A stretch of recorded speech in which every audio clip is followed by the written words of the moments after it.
748টা দাম ওষুধের দাম, যা গরিব মানুষ কেনে, এবং 80টা নন শিডিউল ড্রাগ মানে ওষুধ ফ্রম দ্য 1 এপ্রিল 2025 বাড়িয়ে দিয়েছে। এইসব ওষুধ কেনে কারা?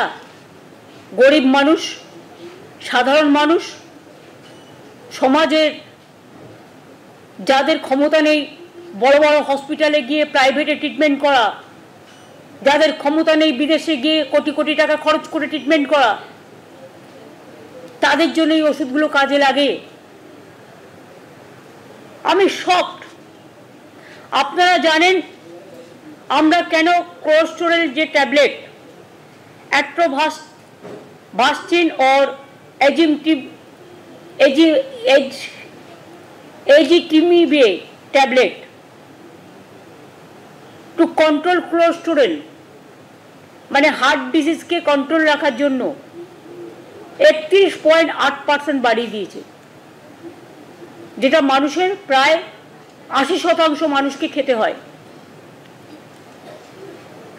অ্যাট্রোভাস্টিন and ezetimibe ট্যাবলেট এটাও প্রায় to control cholesterol, to give a special attention for health care, heart disease, যাতে হার্ট অ্যাটাক না হয়, কোলেস্টেরলটা কন্ট্রোল করে। আপনারা জানেন আমাদের মধ্যে